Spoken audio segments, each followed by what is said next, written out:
Well, hello everyone, and welcome to Get More Clients. I'm your host, Lynn Whitbeck. Business owners and entrepreneurs hire me to ignite winning sales because most are chasing down leads, lack client retention, conversion, and profit. The mission of this show is to educate, inspire, and motivate women and men around the world to build a robust sales strategy to get more clients, because many can't get more clients and haven't a clue why. You will learn to transform thinking to the client's perspective, eliminate the lengthy, chaotic sales cycle to ignite your sales and unleash lasting profits. You'll also have the opportunity to connect with me further to see how I can support you beyond today. Now, last week, I shared Networking Today, how to spark, shine, and connect. Today, I'm going to be showing you how to master your networking events and build authority. Networking events are a proven path to building your community, authority, and forging fresh opportunities. Holding your own events showcase your expertise and deliver an effective lead magnet. By the end of today's show, you will know what are key considerations in planning for best results, where to start, and the steps to ensure a successful event. Partners and follow-up, why these two elements are crucial to expand reach and connection. People crave quality interaction. Building your community with networking events is easy and fulfilling when you begin with clear goals and the desire to serve your audience. So let's dive right in, because you've all been at networking events. There are many different ones, certainly virtual. These are sort of what I'm talking about right now. You can also have in-person networking events. Obviously, in those cases, you've got a whole lot of other considerations. So today we're going to be focusing on the virtual networking events. And you've all seen those invitations that come through on all kinds of different formats. That could be Eventbrite, it could be LinkedIn, it can be Facebook, it could be a meetup. These could also be part of the communities that you're a member of, that you're following someone, or that you're a strategic partner. So these networking events come about in a variety of different ways. And I love to attend networking events. And it's, of course, scheduled permitting. There are times where I have to skip them for a few months because I'm just that busy. But keeping that networking flow moving in whatever format, even if I'm not attending events, I'm still providing introductions, I'm still making those connections. But I do attend networking events on a regular basis, and I've held my own networking events. So what are the key considerations in planning for best results if you want to hold your own networking event? Well, with anything, you need to start with, what are your goals? Why are you doing this? Is it just because somebody like me told you, hey, it's a great idea to have your own networking events? Yeah, that's not a good reason.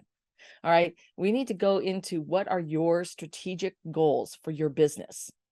Why are you doing a networking event?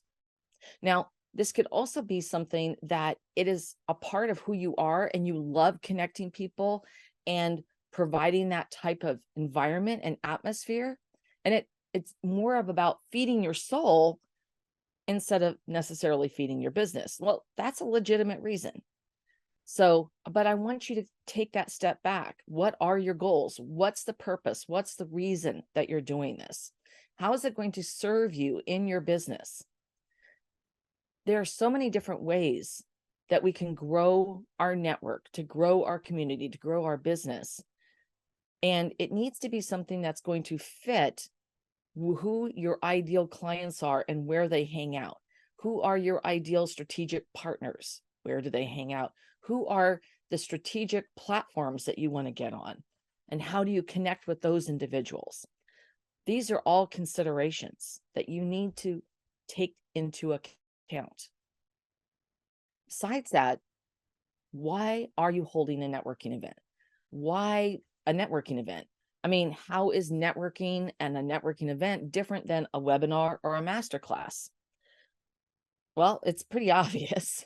That was a rhetorical question, but a webinar or masterclass are really showcasing your authority.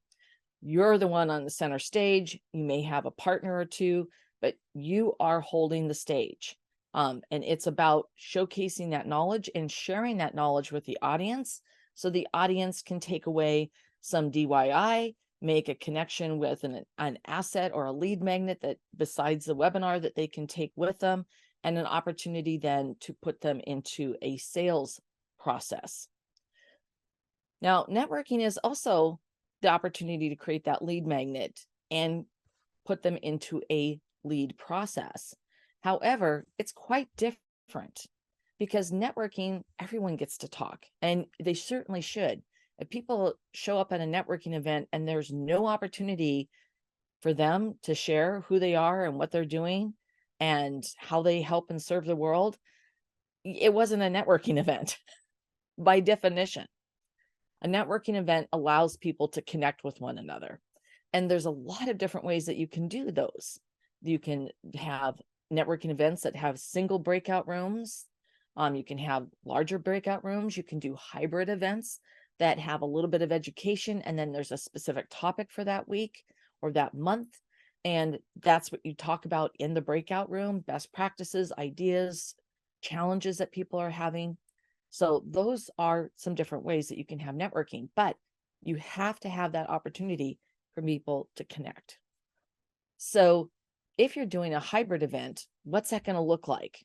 And how are you going to hold it? So once again, there's a number of different consideration. How much time is it going to take for you? So this is working in your business or working on your business, right? So how much is this going to really impact your very, very valuable time? It's an infinite, it's not a, it's an well, wait, what do I want to say? That's a really finite, there we go. It's a finite resource. And what other resources are you going to need? I mean, how are you going to promote this event? How are you going to attract people to this event? And a really core consideration, I started at the very beginning, how are you going to use this event to attract your ideal prospects, partners, or platforms? How are you going to get them to the event? And the other, always, why? Why would your ideal prospects, partners, or platforms, why would they attend the event? Why does this matter to them? What's in it for them? So these are all things that you need to take into account before you even decide to move forward and put the format together. Now, you've made the decision, yeah, a networking event is for me. I want to do one, and I'm ready to move forward. And I know what my goals are. I know why I'm doing it. I know who my ideal client or audience is. If they're clients, if it's for partners, if it's for platforms, what's that going to look like? So where do you start? And what are the steps to ensure that you have a successful event? So first is, what type of networking event are you going to have? Is it going to be pure networking? And how many people are you going to put into breakout rooms? Or is it going to be a hybrid event? So by definition, pure networking event, you go into breakout rooms, you meet the other people, you go around the room, and then you come back into the main room, and then you go into breakouts again. Sort of like speed dating, except in this case, it's networking, a virtual networking environment. Now, a hybrid event can take many different forms. In some cases, there's a piece of education that goes on, and then you go into breakout rooms to talk about that education and at the same time connect with one another. You could also have a hybrid event where you have a very specific topic that you're going to be talking about today, and the host gives you guidance as to what's you need to be sharing in the big breakout room. What are the two things that you need to share besides who you are and what you do?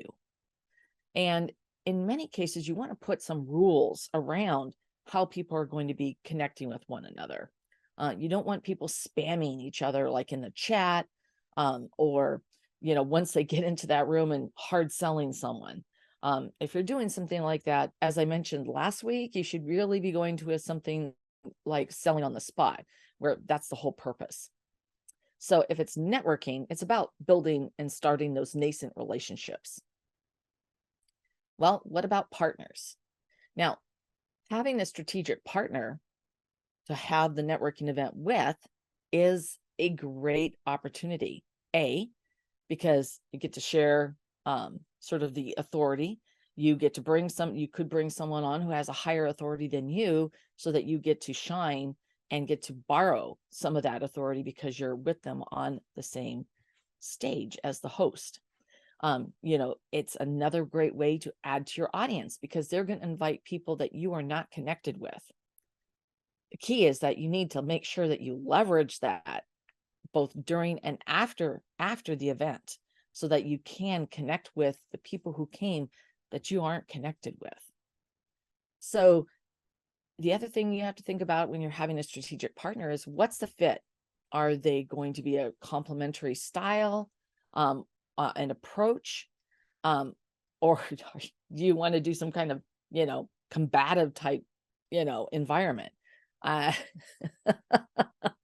and how is that going to work? So, you really need to take into account those things so that you can choose a partner that's going to provide the audience who are coming with a great experience. At the end of the day, you want to deliver a great experience for the people who came. It's not about you, just like everything else in sales. It's about the experience that you're providing, whether it's fulfilling on a product or service or providing a great environment for a networking event so they can connect to new people. So now there's the question about platform. Now, key is that you don't have to do it on a single platform. Okay.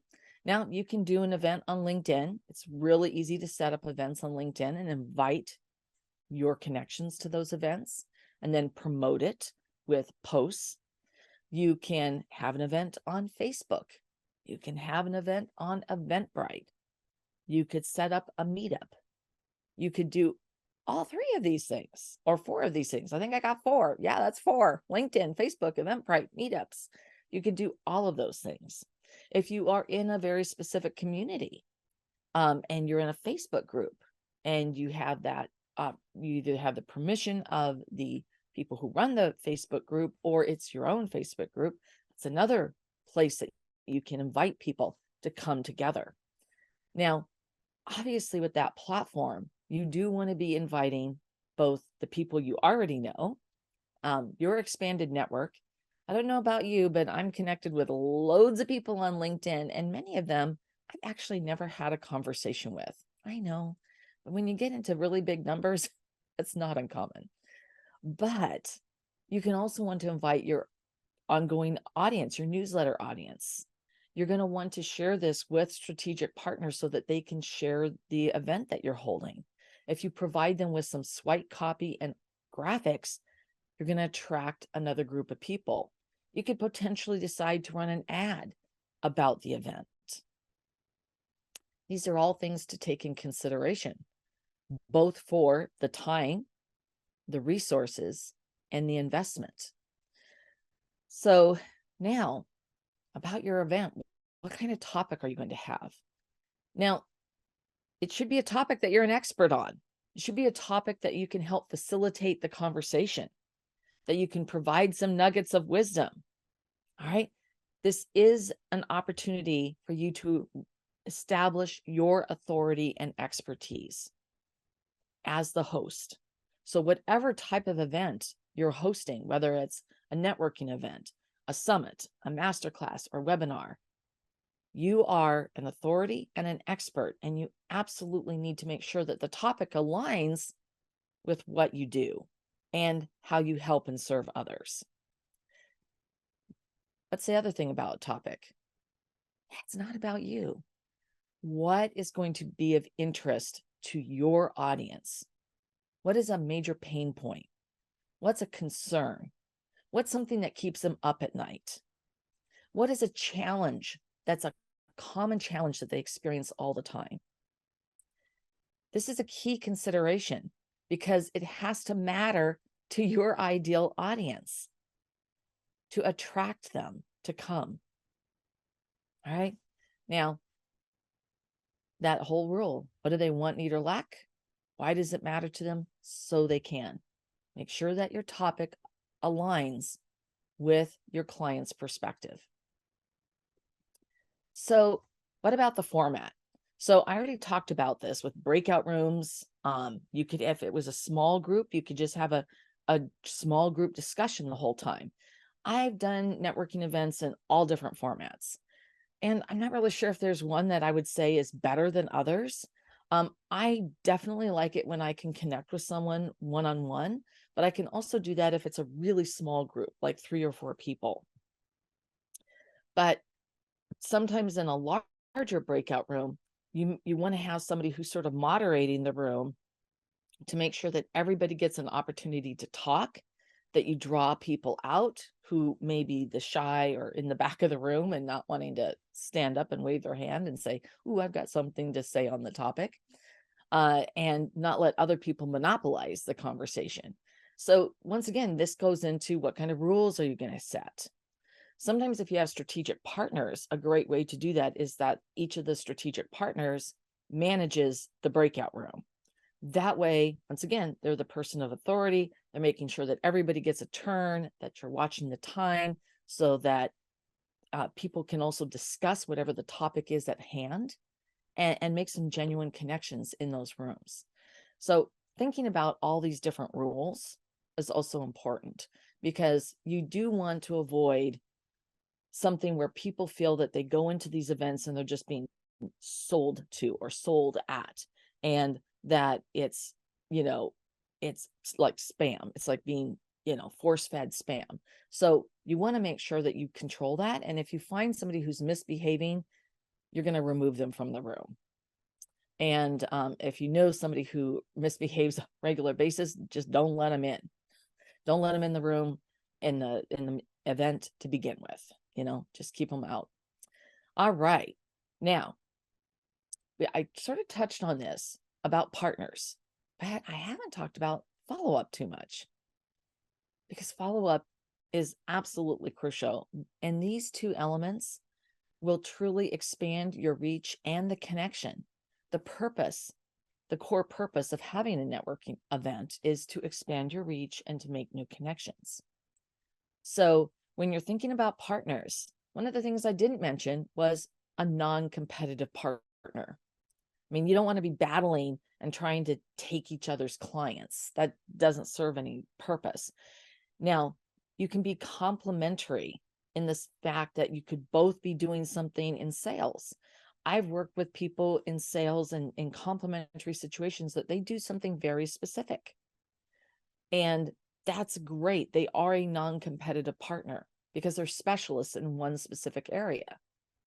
And that is still a compatible and complementary partnership. You also want to think about your styles and approaches. If someone else is a really hard sell, they're sort of a shock jockey, they may not be the best fit for you. They could end up sort of taking over the event. So you want to consider how you choose your partners. It's very important, just like any kind of strategic partner for business or partners for life, right? You've got to look at that compatibility. Also, how is that strategic partner, how are you both going to serve one another? It's a win-win that you can each bring new people to one another's audiences, expand your reach, together expanding your reach. Are they going to do their part of promoting the event, sharing the event, getting people to come to the event, inviting people to the event? Because it is about attracting new people to each of your communities, yours and theirs. So with all of that said, doing all of the above things, having this amazing event, having a great strategic partner, creating an environment that people really get to connect and they love having been there. If you don't follow up, you just completely failed. I mean, it's honestly, you failed. Follow up is absolutely crucial in every aspect of getting from point A to point B. So regardless of what you're thinking, you've got to follow up, because this event, this networking event, is a lead magnet. It's a form of a lead magnet. You want to welcome these new audience members into your community. How are you going to do that? What's the plan? Are they just going to go into a standardized welcome sequence? Are they going to go into a specific welcome and then into your standard welcome sequence? How are you going to invite those your existing audience to the event to encourage them to invite others to your event, right? How are you going to follow up after the event about the nuggets, the things that were learned, the things that were gained, why the event mattered? Really to build that feeling that, wow, I missed out. I should have been there. I should have made the time. And also there's another part of the follow-up that it's sort of once somebody signs up for the event, making sure they show up. So it's a little bit different, because that's sort of like the pre-event, making sure that people know why they're coming, why it matters to them, and making sure that they show up. So you've got pre-event and post-event. These are crucial things to think through, to remember to put it into the language and the messaging that matters to the audience, why they're coming, why it matters to them, what's in it for them. And then once they've attended the event, what did they gain? When's the next event? Having that already planned so that you can let them know what's the next step. This is another piece about crucial follow-up. When you have the event, what is the action that you want people to take? Do you want them to sign up for your next event? Do you want them to bring somebody they know to the next event? What is it that you want them to do? Do you want them to sign up for a specific lead magnet, some other form of a lead magnet that you have that's going to invite them to know more about what you do, how you do it, how you serve?